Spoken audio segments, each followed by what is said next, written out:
not fight in 2020. White said he considers Conor retired since he tweeted about it this summer, and Dana went on to say he guarantees that he would not be fighting this year. So Shannon, what do you read into this? Dana took control back. Skip, see, Conor McGregor thinks he's Floyd Mayweather. Well, I'm going to fight 1 or 2 fights a year. I'm going to fight on my terms.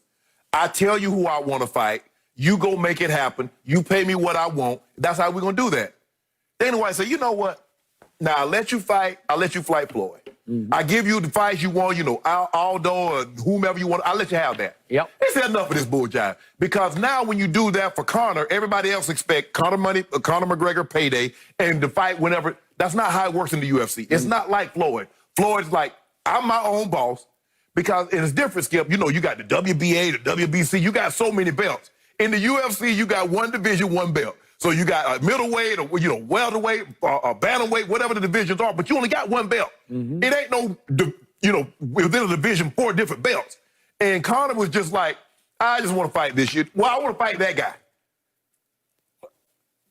And I can picture Dana say, who the hell you think you are? It don't work like that. Dana White's a boss. I'm talking about him like a mafioso boss. Skip, I ain't talking about like Commissioner Goodell and Adam Silver. I agree. He is the boss.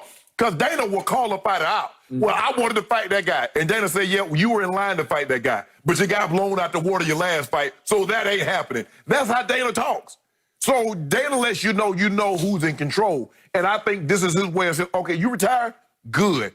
See you 2021 if you unretire. Yeah. But you not fighting here because you're like, well, I want to fight Gaethje, or I want to fight Khabib. No. You're fighting who we tell you to fight. And that's the way it works in the UFC. I agree. Dana White called Conor's bluff. Yes.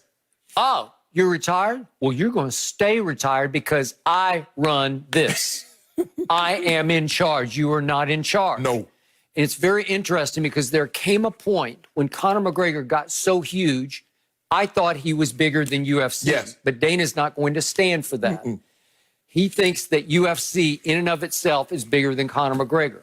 Again, I'm not completely sure. I still say Conor is the biggest draw in UFC. He is. Right? Yes. No, that's not what this man is saying. He said, I run it.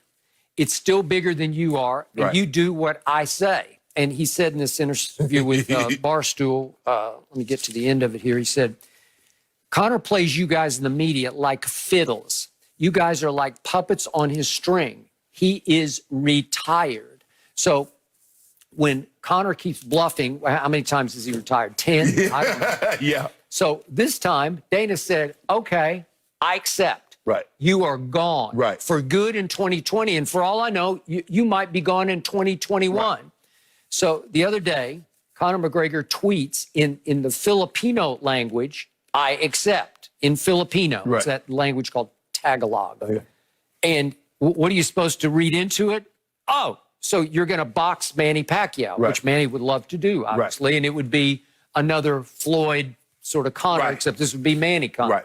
Well, I don't think the world's going to be on the edge of its seat for Manny versus Skip, Conor the thing McGregor. is, Skip, when let's say we do something, we love doing this. But if we do something outside of this and we make 50 times what we make doing this. See, he made $100 million boxing Floyd. And Dana co-signed. Yes. And he helped promote it. He helped promote it. Yeah. And so Floyd... And by the way, Conor is still under contract to Dana, so Dana has to allow him to fight Floyd and would have to allow him to fight Manny. So, and that's the thing. So he thinks that kind of money is available in UFC. He says, well, if I fight, I want $100 million. And Dana's like, in what universe? Do you think, Skip, that was a once in a lifetime, that was a generational thing that did 5 million buys. Well, Dana's like, well, okay, you guarantee me 5 million buys for a UFC fight, and we'll think about it. Yep. But until then, and plus the 5 million buys, and how much would it cost? Like $100 and then $110 for the high def? So Dana controls the UFC. That's one thing, you go fight. John Jones is having problems with Dana now. He thinks he's worth this, and you want me to move up, pay me that? Dana said, look, I got a bunch of fighters. And I got Fight Island, I'm putting on shows every week. So either you fight or you don't fight. It ain't no, it's not like, you you retire from the UFC and they send you pension checks. That's not how it works. If you in the fight game, you either fight and get paid, or you retire and live off what you made. Hopefully you saved. Dana controls the UFC. I don't know what Conor, for that time though, Skip, you know, it was like Conor was like, Dana, do this. And Dana like, okay. Dana, do that. Okay. Well, I'm fighting this guy. And Dana acquiesced. Dana said, you know what? I'm putting my foot down. Maybe the spirits business is doing very well because, you know, he got proper 12 and Skip. Maybe it's flying off the shelves. But if you want to fight, you on the contract in the UFC, you're going to have to fight when Dana says fight. So I love Dana's response to Conor's tweet of last week of I accept in Filipino. He said to these guys on Barstool, what the F is that? Because that's how Dana looks like. What are you guys swallowing this? Are you going to actually run with this? Are you going to actually promote this through all your websites? Or are you going to give it credibility? Because Dana is scoffing at it. Skip, the way Dana White talks in private is how he talks to the media. I don't think I've ever seen anything quite like this. but that's who he is, Skip. He's very matter of fact. You don't have to know where you stand with Dana White. Man, I wonder what he gonna tell you.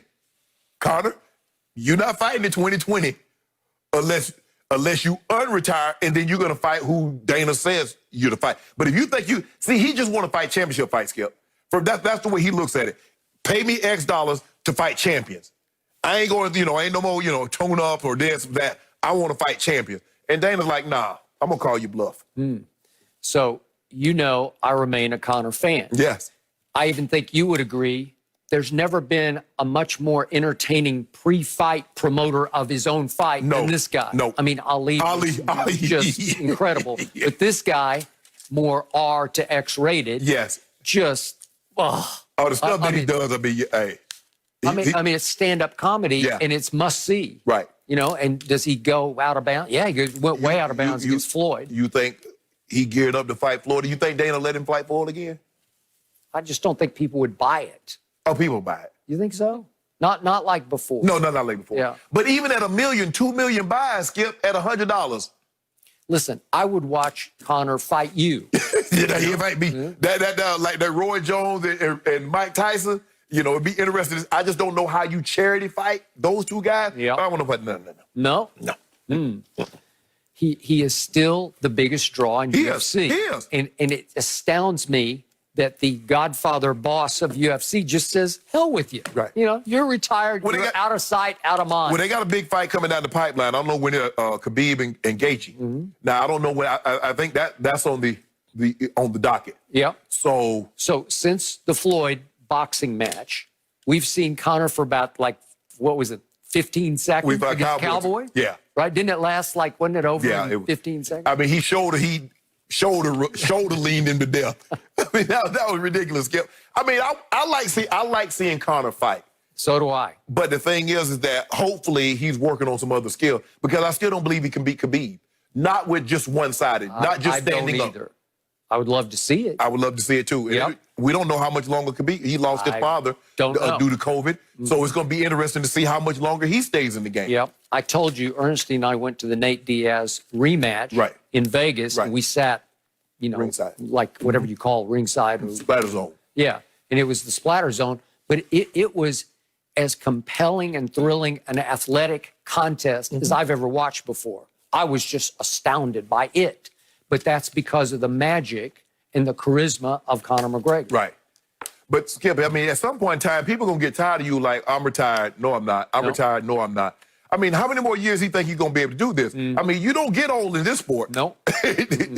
Somebody retire you before your time if you keep messing around. Well, Conor, I hate to tell you this, but Dana White is still in charge. Dana White is a boss. Yeah. He's not a commissioner. He's a boss. He's a real boss. When he talks, you listen. And how many retirements are we through now? Like 3 or something? At some point, I'm just not paying attention anymore. We have to see. Does LeBron deserve all the credit for turning the Lakers around? I don't know who wrote that, Shannon. I don't know who has to say there. Really? We talk about it. Really? Chris Broussard is still with us. So, Chris, I start with you. How impressed were you with Zion? He was terrific. There's no question about it. You mentioned his numbers, Jen. He did it all in 25 minutes. I like the rebounding. I've said all along he's not rebounding at the rate that he should. He'll get better at it, but he's averaging less than 7 rebounds a game. I know he can do better than that. We know his first game he had 0 rebounds back in the bubble. So the fact that he had 7 was impressive. The floor game with the 5